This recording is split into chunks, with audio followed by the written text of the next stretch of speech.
Heather was out there on the streets of Brooklyn working on her excellent film in the making called If These Knishes Could Talk. Progress of the film can be followed on NewYorkAccentFilm.com. Let's take a peek. But it took me a while to understand that music. And where'd you grow up? New York. What part? Actually out on Long Island. What part of Long Island? Westbury. And what kind of neighborhood was it? Blue collar, working people.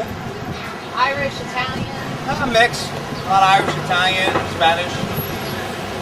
And what do you think of when you think of the New York accent? Do you ever think about it?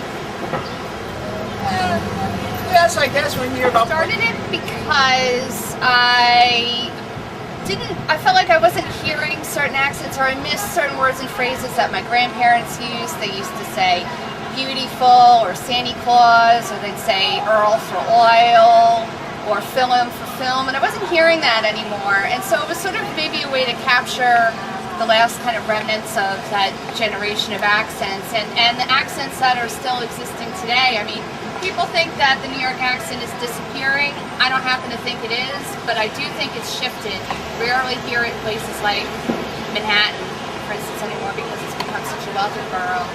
But I found out you do hear it in parts of Brooklyn, definitely Staten Island, parts of Queens, the Bronx. And so you're here in Brooklyn Heights interviewing people to find out if they think there is still an accent. And what are you getting so far? I get that there's more people with accents in Brooklyn Heights than you might think.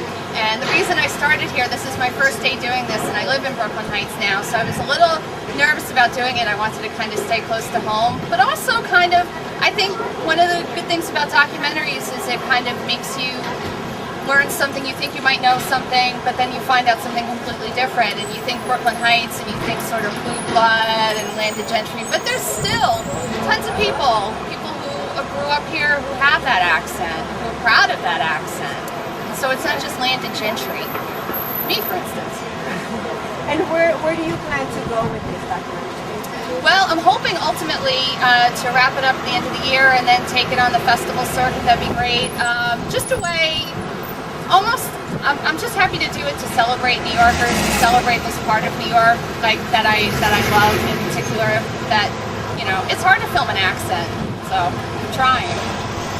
Perfect. Anything else you want to add to your project? One thing in particular that I think I learned, a lot of people say I have a Brooklyn accent, I have a Bronx accent, and that might be true to a degree, but one of the things I've learned is that it's more ethnic specific than geographical, and so I think if you grow up, regardless of your ethnic background, if you grow up in an Italian neighborhood, chances are you'll sound like an Italian New Yorker. People develop accents to fit into a group. So in African American neighborhoods, you'll have that accent. Puerto Rican neighborhoods, you'll have that accent. Jewish neighborhoods, you'll have that accent, regardless of the borough. So many boroughs have many accents. Thank you so much. Thank you.